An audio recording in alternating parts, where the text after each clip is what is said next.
अस्सलाम वालेकुम dear student, welcome to my YouTube channel Mathword. उम्मीद है कि सब लोग खैरियत से होंगे। आज हम एक बड़ा इम्पोर्टेंट टॉपिक डिस्कस करने जा रहे हैं, एनालिटिकल रीजनिंग। ये एक ऐसा सब्जेक्ट है कि जिसके जिसका कोर्स जो है ये एनटीएस के टेस्ट में, नेट्स के, गेट्स के और एंट्री टेस्ट जो स्टूडेंट देते हैं उसमें ये क्वेश्चन इंक्लूड होते हैं इसके। उसके अलावा बाज़ यूनिवर्सिटियों के अंदर एमफिल का जो टेस्ट होता है उसके अंदर भी ये सिलेबस इंक्लूड होता है। तो आज हम स्टार्ट करते हैं। हम एक प्रॉब्लम इसका सॉल्व करते हैं। बेसिकली एनालिटिकल रीजनिंग के अंदर जो हमारा क्वेश्चन होता है उस क्वेश्चन को अंडरस्टैंड करना होता है। इसमें कुछ ट्रिक्स होती हैं जो मैं आपको बताऊंगा। तो इसको सबसे पहले तो हमारा जो सवाल होता है उसको हमने अंडरस्टैंड करना होता है, और अगर हमें स्टेटमेंट की समझ आ जाए कि इसके अंदर हमें डाटा गिवन क्या है और हमने करना क्या है, तो फिर वो सवाल जो है वो इजीली सॉल्व हो जाएगा। अब सबसे पहले जो हमारा आज का सवाल है ये हम डिस्कस करने जा रहे हैं। 7 person live in a street having houses in line, consider the following। कहता है कि 7 पर्सन है, 7 आदमी हैं कि जो किसी गली के अंदर रहते हैं और उनके जो घरों की तरतीब है वो कुछ इस तरह गिवन है। ये जो नीचे हमने लिखा हुआ है, सबसे पहले ये लिखा हुआ है स्टेप नंबर 1 है कि ये सारी स्टेटमेंट है याद रख। पहला क्या है कि A live in the corner house. ये उसने बता दिया कि जो हमारी गली है उसके अंदर 7 लोग रहते हैं, और उन लोगों में से जो ए है उसका जो घर है वो उस गली के एक कॉर्नर पे है। दूसरा क्या है, सी is between E and G. अब कहता है जो सी है, सी का घर है वो ई और जी दोनों के दरमियान लाई करता है। कि ए का जो घर है वो कॉर्नर पे है स्ट्रीट के, गली के, और जो सी है वो ई और जी के घर के दरमियान में है। उसके बाद जो तीसरा है, there is one house between D and F. अब कहता है डी और एफ के दरमियान में एक घर आएगा। उसके बाद क्या है, F is neighbour of the G. F जो है वो जी का हमसाया होगा, नेबर होगा। There are two houses between A and G, और ए और जी के दरमियान 2 घर होंगे। यानी कि ए और जी का घर इस तरह होगा कि इन दोनों के घरों के दरमियान 2 घर और होंगे। ये हमारी स्टेटमेंट थी। मैं इंशाल्लाह आपको डायग्राम बना के ये समझाता हूँ। तो सबसे पहला जो है कि 7 person live in a street having the houses in line, consider the following। जो सबसे पहला स्टेप है वो ये है कि A live in the corner house. कि सबसे पहले हम बना लेते हैं कि हमारे पास कोई स्ट्रीट है,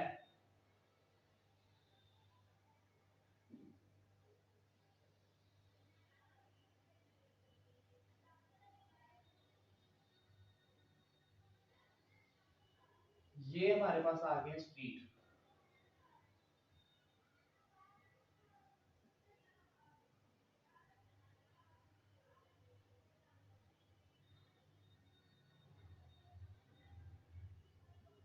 ये हम बनाने जा रहे हैं कि फर्ज किया कि हमारे पास ये 2 स्ट्रीट है। अब ये 2 मैंने इसलिए बनाई है क्योंकि उसने बोला है कि A live in the corner house, मतलब कि एक गली है और जो ए है, ए का जो घर है वो एक कॉर्नर पे है। अब ये फर्ज किया ये वाली मेरे पास एक गली है, स्ट्रीट है। अब अली का घर इस कॉर्नर पे भी हो सकता है और इस कॉर्नर पे भी हो सकता है। तो इसलिए मैंने ये दोनों तरीकों से हम इसकी डायग्राम बनाएंगे ताकि जल्दी अंडरस्टैंड कर सके। तो सबसे पहले मैंने क्या लिखा कि A lives in the corner house. कि जो ए है वो अगर ऐसे देखा जाए इस तरतीब से तो ए इधर भी आ सकता है, और अगर इस कॉर्नर के लिहाज से देखा जाए तो जो ए है वो इस कॉर्नर पे भी आ सकता है। क्यों? क्योंकि A live in the corner house, के जो ए है वो कॉर्नर है, उसका जो घर है वो एक कॉर्नर पे गली के। अब उसके बाद जो हमारा दूसरा है, C is between E and G, और E और G के दरमियान क्या है, C का घर है। मींस के ये अगर आपके पास E आ जाता है, ये आपके पास G आ जाता है। ये लिखा है ना, E एंड G। हमने E और G लिखा और पीछे क्या था, C इज बिटवीन, कि C जो है इन दोनों के दरमियान है, तो इसका मतलब है कि C फिर यहाँ पे आ जाएगा। और अगर इस तरतीब से देखा जाए, उधर से स्टार्ट हो तो इधर हमारा ई आ जाएगा, इधर हमारा जी आ जाएगा, तो सी दोनों के दरमियान में आ जाएगा। ठीक है, उसके बाद हमने क्या किया, तीसरा क्या था, there is one house between D and F. अब कहता है इसके बाद आपके पास डी और एफ का घर आता है और उनके दरमियान एक और घर लाई करेगा।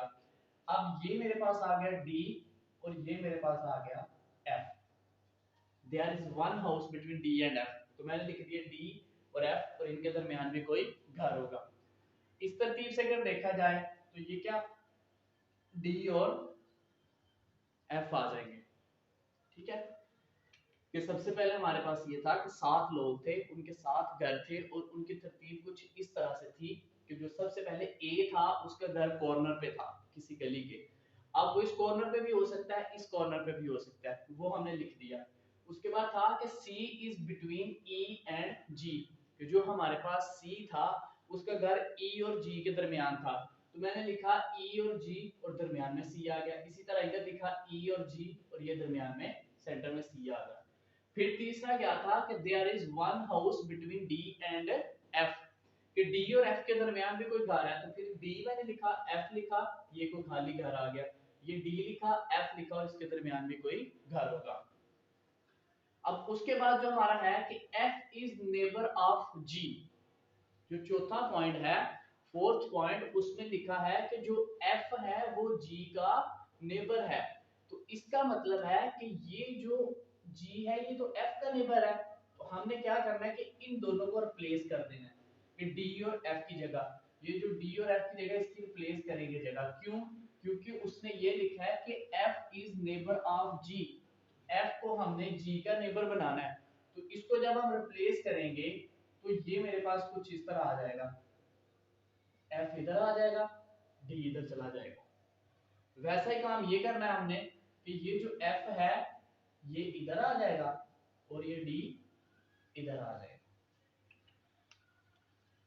तो ये हमारी तरतीब हो गई। उसके बाद क्या था, there are two houses between A and G. अब ये देखो ए है और ये जी है, ए है और ये जी है। जो लास्ट कंडीशन क्या थी, देयर आर टू हाउसेस, ए और जी के दरमियान दो घर होने चाहिए। तो ये देखो ए और जी के दरमियान दो घर बनते हैं अगर इस तरतीब से घर दिए जाए गली के इस कॉर्नर से, अगर इस कॉर्नर से दिए जाए फिर भी ए और जी के दरमियान दो घर बन रहे हैं। अब ये जो हमारे पास खाली आ रहा है डब्बा, इसको हम नाम दे दिया बी का। ठीक हो गया। आई होप कि आप लोगों को डायग्राम से समझ आ गई होगी। अब हमने क्वेश्चन नंबर 1 देखना है, who lives in the second corner. ये हमारे पास पहला सवाल है कि who lives in the second corner. First corner पे तो कौन था, ए था। अब सवाल ये पूछा कि who lives in the second corner, तो अब जो सेकंड कॉर्नर है वो हमने देखना है कि उस पे कौन है। एक कॉर्नर पे तो ए आ रहा है, दूसरे कॉर्नर पे कौन है, डी आ रहा है। एक पे ए आ रहा है तो दूसरे पे कौन है, डी है। तो इसका मतलब है who lives in the second corner, तो इसमें से हमने करेक्ट ऑप्शन बताना है कौन सा है, तो वो बी आएगा, सी आएगा, डी आएगा या ई आएगा। तो जो हमारा करेक्ट आंसर है वो हमने यहां से देखना है कि ए तो उसने बता दिया था एक कॉर्नर पे, तो दूसरे कॉर्नर पे कौन आ गया, डी। तो इसलिए हमारा जो आंसर है वो ये आ जाएगा, सॉरी ये हमारा जो करेक्ट आंसर है वो ये है D, C option, option number सी।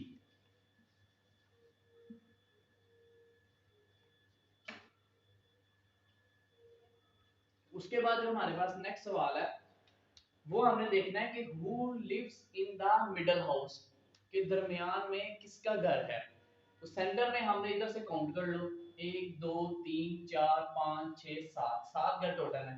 1 1 2 3, इधर से 1 2 3, तो सेंटर में किसका घर आ रहा है, जी का। तो इधर जो हमारे पास आंसर है दूसरे सवाल का, who lives in middle house, तो मिडल हाउस में क्या आ रहा है हमारे पास, जी आ रहा है। तो इधर से जो दूसरे का करेक्ट आंसर है वो है ये डी वाला ऑप्शन, जी। देन उसके बाद हमारे पास जो तीसरा सवाल है, who lives between B and G, के बी और जी के दरमियान किसका घर है। तो आप इधर डायग्राम पे आ जाए, ये हमारे पास बी है, ये हमारे पास जी है, किसका घर है, एफ का। इधर भी देख लें, अगर बी और जी के दरमियान किसका घर है, एफ का, तो हमारे पास जो क्वेश्चन नंबर 3 है इसका आंसर कौन सा है, एफ, मींस के ऑप्शन नंबर सी। उसके बाद हमारे पास फोर्थ क्वेश्चन है, इज नेबर ऑफ द ए का नेबर कौन है। इधर से देखा जाए तो ए का नेबर कौन है, ई, इधर से देखा जाए ए का नेबर कौन है, ई, तो हमारे पास 4 का करेक्ट आंसर है ई, ए वाला ऑप्शन, ऑप्शन नंबर ए, ये हमारे पास आंसर है। वो सारी हमने स्टेटमेंट को अंडरस्टैंड किया और उसकी डायग्राम बना ली और बाकी सारा काम हमें डायग्राम से मिल गया। उसके बाद लास्ट ऑप्शन है, there are houses between B and E, ये बताओ कि बी और ई के दरमियान कितने घर आ रहे हैं। तो इधर आ जाए, ये हमारे पास बी है, ये हमारे पास ई है, बी और ई के दरमियान कितने घर आ रहे हैं, 1 2 3, इधर से देख लो 1 2 3, ये हमारे पास ई है, ये हमारे पास बी है, इन दोनों के दरमियान कितने हैं, 1 2 3, इधर भी देख लो ये बी है, 1 2 3, बी और ई के दरमियान कितने घर आ रहे हैं, 3, तो इसलिए हमारे पास करेक्ट आंसर कौन सा है, ये ऑप्शन नंबर डी। ये हमारा आज का लेक्चर था, फर्स्ट लेसन था हमारा एनालिटिकल रीजनिंग का। उम्मीद है कि आप लोगों को समझ आ गई होगी। अगर किसी का कोई सवाल हो या किसी स्टेप पे, किसी पॉइंट पे किसी स्टूडेंट को समझ ना आई हो तो वो मुझे कमेंट में कमेंट कर सकता है, मैं इंशाल्लाह उसकी कंफ्यूजन दूर करूंगा। बाकी इंशाल्लाह नेक्स्ट वीडियो में मिलते हैं। चैनल को सब्सक्राइब कीजिएगा ताकि मज़ीद वीडियो आप तक पहुंच सके। खुदा हाफिज़।